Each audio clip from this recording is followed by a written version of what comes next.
I hear I'm polarizing, but I feel like every little tender heart out there, these are my countrymen that I love. You know, I went in the Marine Corps not to like stick up for people I agree with. I went in the Marine Corps because I love this country and I love the fucking kooky lefties. And I love lesbians and gay people and black people and brown people and fucking dummies. I like all of them. There's room for all of us. And I want them all to be able to do their shit. Totally. Like, leave the fuck up. Let people do. I'm like a hardcore libertarian. Like Arizona, I call it, Arizona should be the fuck you state. Yeah, right. Because you got Texas, who's like, we're Texas, you know, we don't even need to be a country. And then California's like, everybody should do like us. And Arizona's like, fuck you, leave me alone state. I want everyone to just leave everybody alone. Quit telling everybody how to be and live life, because it is so short. Life's like a book falling off the shelf. And it's, I mean, I already feel like my page is fluttering as I reach Florida. I'm like, holy shit, this is almost over.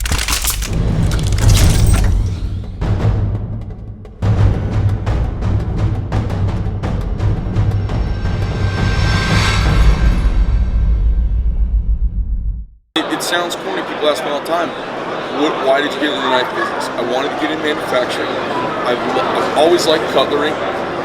I love guns and I love aviation. Well, aviation has the FAA and the federal government up your ass. Guns has the ATF and the federal government up your ass. Knives is cowboy country, and I love it. So I got into a business that had very little oversight. It had a big perception and value for American and handmade and craftsmanship. And I don't care what all these tough guys say. Knives are about style. They're style pieces. Discerning customer who's going to spend multi-hundreds of dollars on a knife. I want them to be fucking blown away. I want them to go, you know, I can't call the president of any company I deal with. I want them to be blown away.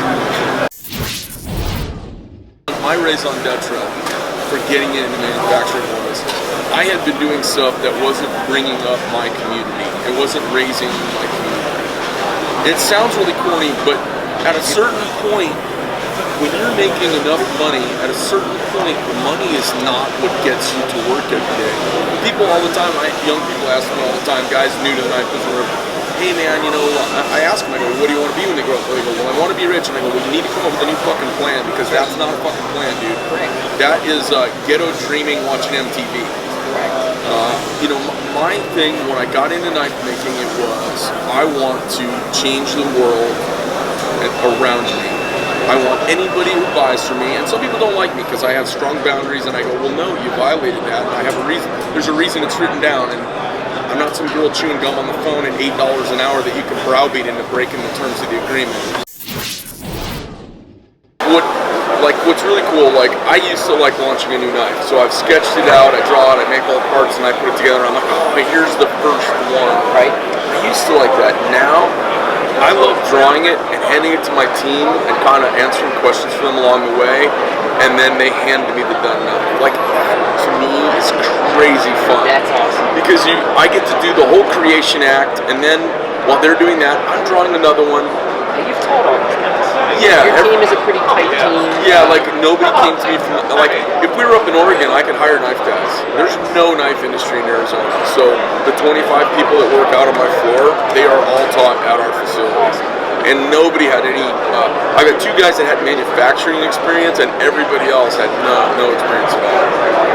So, you know, so what really gets me going now is like, how can I get a product deeper into the marketplace? How can I get more people's hands on it? Can I make it more efficiently to, like, I'm not worried about price point. I don't really care about that. But is there a point at which I can become good and efficient enough at this that I can get the price down that more people can have access to it? And I'm not trying to lower my whole line, but, you know, can I come out with 6 knives that are $325 instead of $600? Because at $325, the market is big. Because, you know, I want to get more, you know, my brand in more people's hands. Do you know what all of these snowflakes and liberalism it's all about? They're scared. They are fearful. You know, life is scary because it's so precious and we all sense it, and because it's our human sense to sense it, but we have to grapple with its fleeting nature. So the way many people grapple with it is, well, let's put a helmet on, Right. and let's not. I heard that in the paper, that kid got hurt doing that, or he just, when people get hurt, tragedy befalls us all. That's why the word exists. We have to have that. Yeah. And if it's why vampire stories are interesting. They're interesting because if you live forever, you find out they're fucking bored. It's got to get boring as fuck. They're bored and they're sad because anybody or anything they like's gone. I think about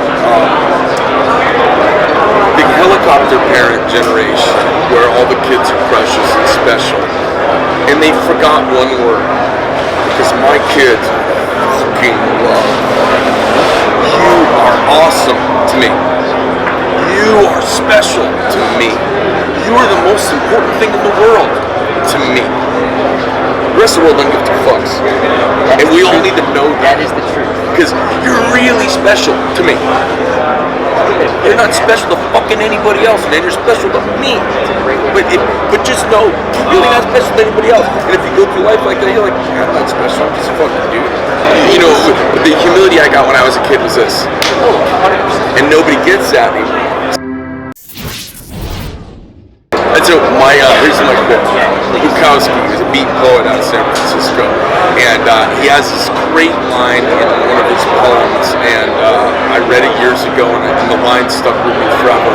And it said, "Run, young man, run from the soft hand of your grandmother to the stern hand of your father." And I thought about that, and it reminds me of everything in life. Run from the soft to the hard. Avoid the easy and take the rough road. Don't worry about getting hurt, get scratched, it's okay. Don't be stupid, but don't be fearful. And everywhere I go in life, I find my greatest successes when I swing with reckless abandon and calculated risk and reckless abandon. I have things explode and happen. But if you don't do that, you're gonna miss a lot of times, and other times you're gonna win the pennant by hitting a home run. How the fuck how do you do it if you're not willing? You can't hit a home run if you're worried about striking out. And that's this black art of baseball. And that's the black art. That's why baseball's a great American pastime. It's the black art of life. Because we don't get to hit fucking home runs unless we're swinging. So I'll let you know when I hit a home run, but I try to swing as hard as I can. And You're going to get your singles, you're going to get your doubles. Yeah. If you're not swinging, you're going to get your strikes. And sometimes other people get hit by the bat. You gotta say sorry, because you're like pulling a China shot. So I do appreciate your time, brother. Thanks for Great to talking. meet you and having a good time with you. Great. Thanks again. Awesome. Make sure you tune in next time. Thanks again for joining us, and we'll talk to you on the next episode of Inspire. We're out.